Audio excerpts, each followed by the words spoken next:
Assalomu alaykum hammaga, akalar, ukalar, bizni kuzatib borayotgan barchalarga 31 dekabr ish kunimizni boshladik inshaalloh. 2:30da boshlaganmiz. To есть davom ettiryapmiz. 2:30da boshladik, soat 8dan o'tib qoldi. Hozir bugun ozgina kichkina korotkий video bo'lsa sizlarga ko'rsatib beray deb qaror qildim. Olasa bugun 40 ming niyat qilib chiqamiz.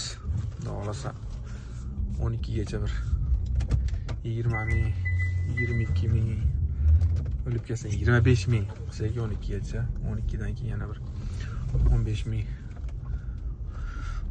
ming 20 mingga harakat qilamiz. 12 dan keyin ham dollarga bo'lsa $500 ishlashga harakat qilyapmiz. Koefitsient bomba bo'lmayapti. Moskva 13.200 ishlayapmiz. 11 ta zakaz bilan paka 2:30dan beri. 2:30da boshlaganmiz obedni. Shu 13.200 da 20 mingdan oshirish kerak 4 soat ichida. Unda yana 4 soat ichida 10 ming, emas 9 mingcha ishlab olishimiz kerak. Qani nasib, xudo xolasa. Podrumga ko'rsatib boramiz. Kuzatishda davom etib turinglar.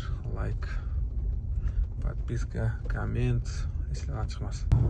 Xo'p, akalar, ukalar, ishimiz tugatdi. Inshaalloh sekin uyga qaytyapmiz. Soatimiz ertalabki 6:30 bo'ldi. 1-yanvar уже. İşimiz tugatdi. Uxlab ham qo'ydi, qayta deb chiqdi уже. Hop, itok 21 ming, 12 gacha, 12dan keyin yana 13 ming 7 ta zakaz. Hop, plus ko'chadan 4 ming ishladik. Hammasi bo'lib 38 ming pul ishlayapmiz. 38 mingdan qancha bizga qoladi? 500 so'm ko'chada joy ichdim. Plus 2,5 milli bezdan o'lib kelsin gruba. 3 ming rasxod qilamiz. 3 ming rasxod, 35 ming qolibdi. Alhamdulillah 570 kilometr yuribmiz. 18 soatdan beri ishlayapmiz.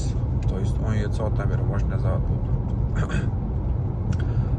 Kecha obeddan keyin 2:30dan keyin boshlaganmiz. Mana ertasi kuni 6:30 bo'ldi soat. Hadda qayta deb